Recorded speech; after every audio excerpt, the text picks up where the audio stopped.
Welcome back to Study Hall, everyone. Today we're going to be, doing a deep dive into aviation safety. Yeah. Which is, I think, on everyone's mind, especially after that terrible collision. Right. Near Reagan National Airport on January 29th. Yeah. Just a horrible, horrible tragedy. 2 aircraft, a commercial airliner, Mm-hmm. and a military helicopter, no less. Yeah. Collided in midair. It's, I think what's really interesting to me here is how quickly the conversation has shifted from, the morning and the initial investigations to these policy debates. And that's really where our deep dive today kind of comes in. We've got these 2 key sources that kind of shed light on this whole shift. Right. So source number 1 is a presidential memorandum that was issued the day after the accident, January 30th. And now this memo, it doesn't just call for a standard investigation. Right. It actually makes a really bold claim. Yeah. It suggests a direct link between the accident and the hiring practices of the Federal Aviation Administration, specifically during the Obama and Biden administrations. And this is where I think things get a little complicated. Yeah. The memo claims that these administrations prioritized diversity and inclusion over merit in their hiring. And this is the big question. Did this potentially jeopardize safety standards? I think that's a really serious accusation. And I'm curious, listener, what are your initial thoughts on this? Is this a valid concern, or is this just kind of a politically charged oversimplification? And the memo doesn't hold back on the language either. Right. It uses phrases like egregiously rejected merit-based hiring. Wow. And dangerous diversity, equity, and inclusion tactics. Yeah, I mean, that's pretty strong wording, and it definitely sets a very specific tone. It does. It really does. And I think this type of language, it tends to frame the issue in a way that could make objective analysis really challenging. Yeah, for sure. It raises these questions about whether the focus is truly on finding solutions or, pushing a particular narrative. Right. The memo goes on to order a comprehensive review of all hiring decisions and safety protocols within the FAA over the past 4 years. Wow. And even mentions the possibility of personnel replacements to ensure that everyone meets what it calls qualification standards. So it seems like a pretty major overhaul is on the horizon. It seems that way, yeah. I think, the administration's very clearly trying to project this image of taking decisive action, which is understandable given the circumstances. Yeah. And, public concern. Yeah, absolutely. Now, our second source is an independent analysis of this presidential memorandum. And thankfully, it doesn't seem to be taking sides. Right. Which I think will be helpful for us. Yeah. It breaks down the pros and cons of the president's actions in a very, analytical way. Okay. Let's start with the pros. Okay. The analysis highlights. Okay. One is the emphasis on prioritizing safety. Yeah. Which is obviously crucial, and I think everybody agrees on that. Of course. No one wants to feel like they're gambling with their safety when they step on a plane. Yeah, for sure. So how does the analysis see this emphasis on merit playing out in practice? Well, it points out that emphasizing a merit-based hiring system could theoretically lead to a more qualified workforce, which in turn could lead to improvements in the FAA's, operational effectiveness. Yeah. And this could potentially translate to a safer flying experience for everyone. Makes sense. But as you said, this analysis also delves into the potential cons of the memo's approach. Right. Right. One of the major concerns raised is the risk of politicizing aviation safety. Okay. By so explicitly blaming previous administrations. Yeah. The memo could shift the focus away from, practical, nonpartisan solutions and into a more divisive political battleground. Yeah. And this is where things get really murky, I think. And let's not forget about the people who actually work at the FAA. Right. Imagine the impact this is having on them. This sweeping review of hiring decisions. Yeah. The possibility of losing their jobs. It has to be creating a lot of anxiety and uncertainty. Absolutely. And that anxiety, could inadvertently hinder safety improvements. Yeah. If FAA employees are constantly worried about job security, they might be less likely to speak up about potential safety concerns or report errors. A culture of fear is rarely conducive to a safe and transparent work environment. The analysis also points out a pretty significant issue. The memo calls for a review, which makes time. But what's being done right now to address any immediate safety concerns? This feels like a pretty critical gap. It does. And remember, reversing hiring policies doesn't happen overnight. Right. Even if we assume there were flaws in the previous approach, implementing new policies can lead to bureaucratic delays. Yeah. Legal challenges, Yeah. a lot of red tape. Right. These delays could actually hinder any immediate safety improvements. Yeah. And here's something I found really thought-provoking. The analysis questions the direct link the memo makes between hiring policies and this particular accident. Yeah, interesting. While the administration's concerns are understandable, Right. we don't yet know if personnel were directly responsible for the collision. So is a complete overhaul of hiring practices really the right response? That's the million-dollar question, isn't it? Yeah. I think, that the analysis does a really good job of highlighting these potential unintended consequences of the memo's approach. Yeah. Prompting us to consider all the nuances and complexities of the situation. So we've got these two sources, one very assertive, the other more analytical. Where do they seem to agree and where do they diverge? Well, I think both sources agree that safety should be the top priority. Yeah. But the analysis questions whether the memo's direct link between hiring policies and the recent accident is fully supported. Yeah. It suggests that maybe a more nuanced Yeah. and potentially multifaceted explanation is needed. And this is where your expertise is really valuable. Help us connect the dots here. What are some of the potential unintended consequences of this very direct approach outlined in the presidential memo? Well, one immediate concern I have is the risk of overcorrection. Oh. If the focus shifts solely to merit as narrowly defined by test scores or specific qualifications, we risk inadvertently excluding skilled individuals from diverse backgrounds who could bring really valuable perspectives and experiences to the FAA. So instead of enhancing safety, we could end up with a less diverse, less adaptable, and potentially less effective workforce. Precisely. And this brings us to, I think, a really crucial point made by the analysis. The real impact of this executive order hinges on two key factors. First, the findings of the FAA review, which hopefully will shed some light on the actual causes of the accident and any role that hiring practices might have played. In a second. How those findings are translated into concrete actions that actually make flying safer. Calling for a review and making, these strong statements is one thing, but turning those words into real tangible solutions is a whole different challenge. Absolutely. And that leads us to a question for you, listener. Yeah.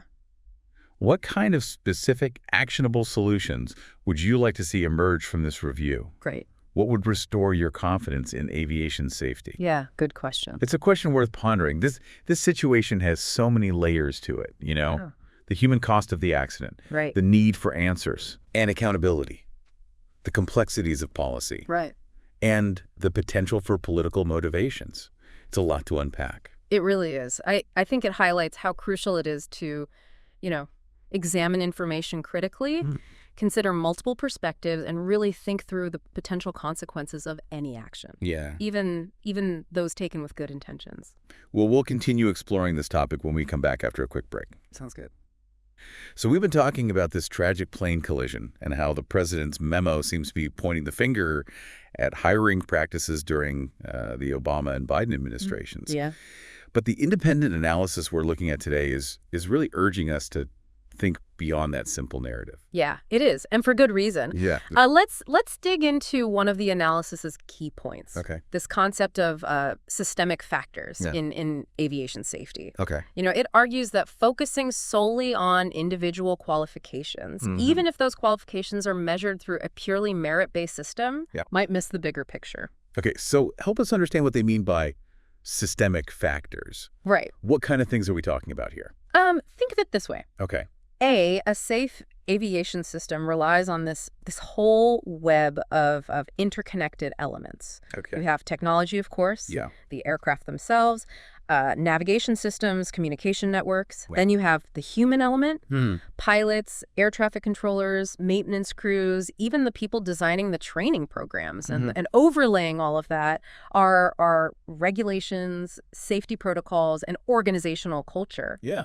A breakdown in any one of these areas can have ripple effects throughout the entire system. So what the analysis is suggesting is that we can't just zero in on one piece of that puzzle, Right. like hiring practices, and expect to fix the whole system. Exactly. Yeah. The memo seems to imply that if we just get the right people in the door, Right. based purely on merit, everything will fall into place. But the reality is much more complex. Yeah. Even with a perfectly qualified workforce on paper, you still need robust training programs, clear communication channels, and a culture that prioritizes safety over everything else. And I imagine a culture of safety is something that needs to be constantly nurtured and reinforced. Absolutely. Not just assumed to exist. Absolutely. One specific point the analysis raises is the potential impact of this memo on the morale and psychological safety of FAA employees. A sweeping review of hiring decisions. Yeah. Even with the stated goal of improving safety can create this climate of fear and uncertainty. Yeah, that makes sense. If people are worried about their jobs, they're less likely to speak up when they see something potentially dangerous. Precisely. And that kind of hesitancy to report errors Yeah. or near misses Yeah. can be extremely detrimental to safety. Yeah. A healthy safety culture requires open communication, trust, and a shared understanding that everyone's primary goal is to prevent accidents, not protect their own careers. So the analysis is urging us to consider the potential unintended consequences of this memo, not just in terms of who gets hired, Right. but also in terms of the overall culture and work environment at the FAA. Exactly. And this ties into another important point the analysis raises, the need for immediate action. Okay. The memo calls for a review, which is important. Yeah. But what's being done right now to address any pressing safety concerns that might exist? Right, because even if we assume the review will lead to valuable insights and long-term solutions, those solutions might not be implemented for months or even years. Right. What about the immediate risks? Well, this is where the analysis, I think, acknowledges the need for a balanced approach. Yeah. Yes, we need to conduct a thorough review and potentially make systemic changes. Yeah. But we can't lose sight of the need for immediate action to mitigate any known risks. I'm curious, based on your expertise, what kind of immediate actions could be taken to address potential safety concerns while the review is being conducted? What would you prioritize? Well, it's tough to say without more specific information about the current state of the FAA. Yeah. But some possibilities come to mind. Yep. For example, you could prioritize enhanced training programs for air traffic controllers, particularly those operating in complex airspace, like the area around Reagan National Airport. Or maybe increase the frequency of aircraft inspections and maintenance checks. That's another possibility. Yeah. And communication is key. Right.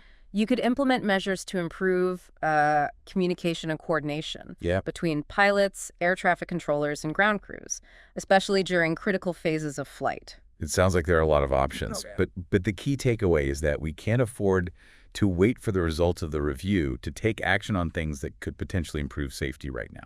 That's exactly right. And this leads to another fascinating aspect of the analysis. Okay. It's critique of the memo's focus on merit-based hiring as the primary solution. Okay. The analysis argues that a truly effective approach to aviation safety needs to go beyond just looking at individual qualifications on paper. Okay, so if it's not all about just hiring the best people, what else needs to be considered? The analysis highlights the importance of human factors. Okay. Things like communication skills, teamwork, decision-making under pressure, the ability to recognize and mitigate bias. Yeah. These are all crucial elements of a safe aviation system. Yeah. But they're not always easy to measure or quantify. So it's not enough to have a pilot who can ace a written exam or fly a simulator perfectly. Right. They also need to be able to communicate effectively with their crew, make sound judgments in stressful situations, and be aware of their own potential biases, right? Absolutely. And those skills often come from experience, training, and a workplace culture that fosters those qualities. It sounds like building a truly safe aviation system requires a much more holistic approach than what the memo seems to be suggesting. That's exactly the point the analysis is trying to make. It argues that simply shifting to a purely merit-based hiring system without addressing these other crucial elements might not actually make the system safer in the long run. This is all really fascinating, but it also feels a bit overwhelming. Yeah. It seems like there's so many different pieces to this puzzle. Right. So many factors to consider. Yeah. Where do we even begin to make sense of it all? Well, that's where the analysis offers, I think, a helpful framework. Yep. It proposes that we think about aviation safety not just as a set of rules and regulations, but as a complex adaptive system. Okay. I'm intrigued. Yeah. What does it mean to view aviation safety as a complex adaptive system? How does that change our understanding of the problem and potential solutions? It's a really helpful lens through which to view this issue, and we'll delve into that in more detail when we come back. So we left off talking about that idea of, viewing aviation safety as a complex adaptive system. It's a concept that's come up, a few times in this analysis of the president's memo. Yeah, it's a really powerful concept, and one that can really shift our perspective on how to approach safety improvements. Yeah. A complex adaptive system, in simple terms, is a network of interconnected parts that are constantly interacting and adapting to changing conditions. Think of a flock of birds, an ant colony, or even the human brain. These are all examples of complex adaptive systems. So how does that apply to aviation safety? Well, as we've discussed, aviation safety isn't just about having the right rules or the most qualified individuals. It's about understanding how all the different pieces of the system, from pilots and air traffic controllers to technology and organizational culture, interact and influence each other. Right. It's about recognizing that small changes in one part of the system can have these ripple effects throughout the entire network. That makes sense. Yeah. So if we think of aviation safety as a complex adaptive system, how does that change our approach to finding solutions? Well, it shifts our focus away from trying to control every single element of the system and towards creating an environment where the system as a whole can adapt and learn. Okay. It means recognizing that there's no single fix that will guarantee safety. Right. Instead, it's about building resilience, redundancy, and a capacity for continuous improvement. I'm starting to see how this idea of a complex adaptive system ties back into our discussion of the president's memo. The memo seems to be taking a more top-down command and control approach. Yeah. It identifies a problem, hiring practices. Yeah. Right. And it proposes a solution, a merit-based system. Yeah. But the analysis suggests that this might be an overly simplistic view. Right. Of a much more complex issue. Exactly. The analysis argues that a truly effective approach to aviation safety needs to be more decentralized, more collaborative, and more focused on learning from both successes and failures. Okay. It's about empowering the people within the system, the pilots, the air traffic controllers, the maintenance crews, to identify potential risks, share information, and adapt to changing conditions. This reminds me of something we talked about earlier, the importance of psychological safety. If people are afraid to speak up or report errors, right, the system can't learn and adapt. That's a crucial point. Creating a culture of psychological safety where people feel comfortable raising concerns and sharing their observations is essential for a complex adaptive system to function effectively. Yeah. And that goes for, everyone involved from the newest trainee to the most senior manager. So how do we foster that kind of culture? It seems like it would require a pretty significant shift in mindset, both within the FAA and within the broader aviation industry. It would, and that's where the analysis calls for, really strong leadership and a commitment to systemic change. Yeah. It's not just about tweaking hiring policies or implementing a new training program. It's about creating an environment where safety is truly everyone's top priority. Yeah. And where people are empowered to act on that priority. And that brings us back to the FAA review that was ordered by the presidential memorandum. If we're thinking about aviation safety as a complex adaptive system, what would a truly effective review look like? What questions should it be asking? It needs to go beyond simply identifying blame or pinpointing the immediate cause of the accident. It needs to take a broader, more systemic view. It needs to ask questions like, what were the contributing factors? Yeah. What communication breakdowns occurred? Were there any warning signs that were missed? What cultural factors might have played a role? Perhaps most importantly, what can we learn from this event to prevent similar accidents from happening in the future? That's the ultimate goal, isn't it? And Yeah. that's where this independent analysis really, really shines, I think. It provides this framework for thinking about aviation safety in a more nuanced and sophisticated way. It challenges us to move beyond, these simplistic solutions and embrace the complexity of the system. Yeah, it's a lot to think about, but it feels like a necessary conversation to have. As you said earlier, the stakes are incredibly high. They are, and that's why it's so important to have these discussions, to critically examine the information we're presented with and to engage in thoughtful debate about the best way to ensure the safety of everyone who steps onto an airplane. Well said. Listener, we hope this deep dive into aviation safety has provided you with some valuable insights and perhaps even sparked some questions of your own. Remember, informed citizens are essential for holding institutions accountable and pushing for positive change. And if you're interested in exploring this topic further, we encourage you to seek out additional resources and engage in conversations with others who share your passion for making aviation as safe as it can be. Thank you for joining us in Study Hall today.